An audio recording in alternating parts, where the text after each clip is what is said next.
بسم اللہ الرحمن الرحیم۔ بادشاہ کی کہانی کے 3 سوال۔ بادشاہ کا موڈ اچھا تھا۔ وہ نوجوان وزیر کی طرف مڑا اور مسکرا کر پوچھا، تمہاری زندگی کی سب سے بڑی خواہش کیا ہے؟ وزیر شرما گیا۔ اس نے منہ نیچے کر لیا۔ بادشاہ نے کہکا لگایا اور بولا، تم گھبراؤ مت، بس اپنی زندگی کی سب سے بڑی خواہش بتاؤ۔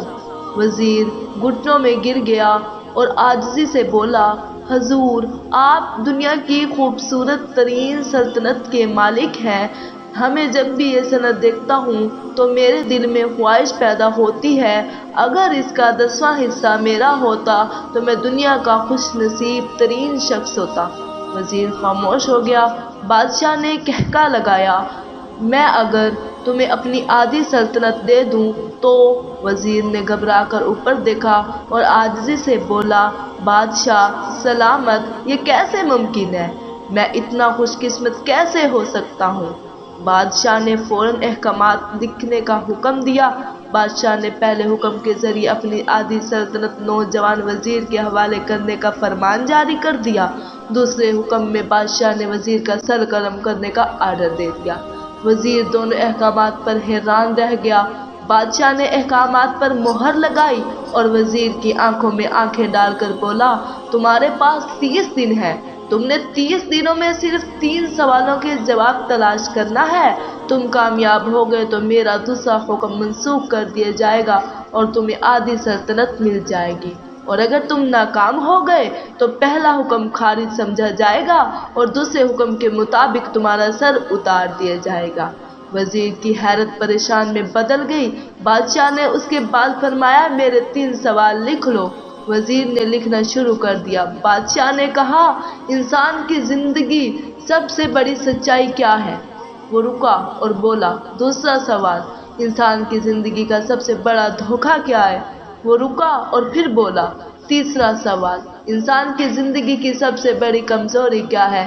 بادشاہ نے اس کے بعد نکارے پر چوٹ لگوائی اور آوازیں بلند فرمایا، تمہارا وقت شروع ہوتا ہے اب۔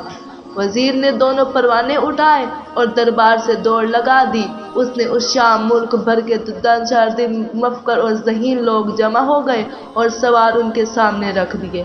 ملک بھر کے دانشور ساری رات بحث کرتے رہے، لیکن وزیر نے دوسرے دن دانشور بڑھا دیے، لیکن نتیجہ وہی نکلا۔ وہ آنے والے دنوں میں لوگ بڑھاتا رہا مگر اسے کوئی تسلی بخش جواب نہ مل سکا، یہاں تک کہ وہ مایوس ہو کر دارالحکومت سے باہر نکل گیا۔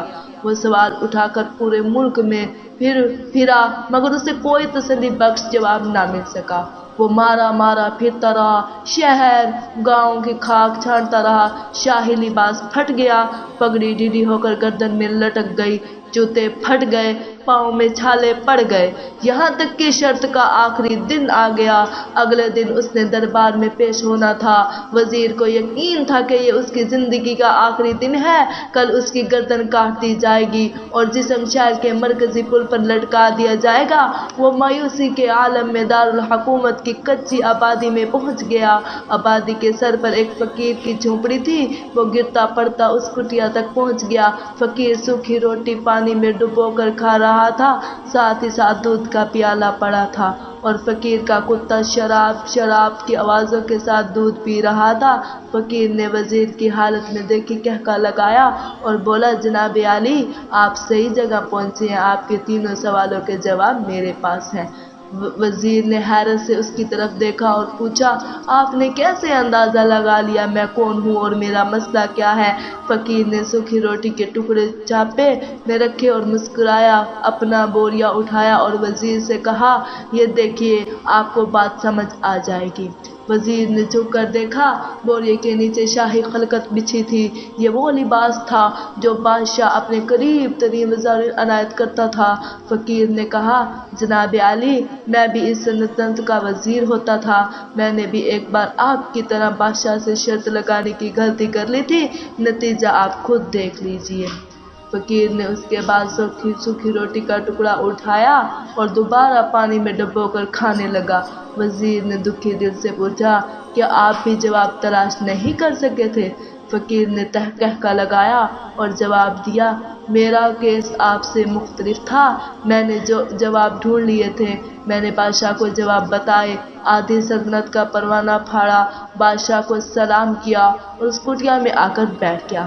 میں اور میرا کتا دن میں مطمئن زندگی گزار رہے ہیں۔ وزیر کی حیرت بڑھ گئی، لیکن یہ سابق وزیر کے حماقت کی تجزیے کا وقت نہیں تھا، جواب معلوم کرنے کی گھڑی تھی۔ چنانچہ وزیر نے انکر پسند بننے کے بجائے فریادی بن گیا اور اس نے فقیر سے پوچھا کہ آپ مجھے سوالوں کے جواب دے سکتے ہیں؟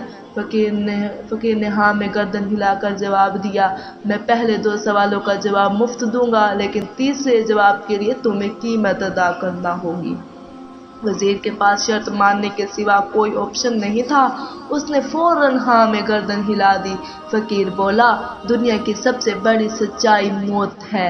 انسان کوئی بھی ہو، کچھ بھی ہو، وہ اس سچائی سے نہیں بچ سکتا۔ وہ رکا اور بولا، انسان کی زندگی کا سب سے بڑا دھوکہ زندگی ہے۔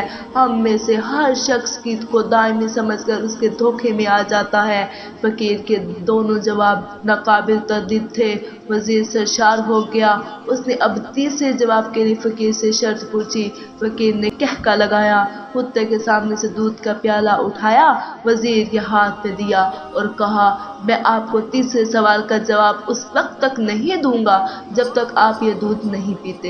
وزیر کے ماتھے پر پسینہ آ گیا، اس نے نفرت سے پیالہ زمین پر رکھ دیا۔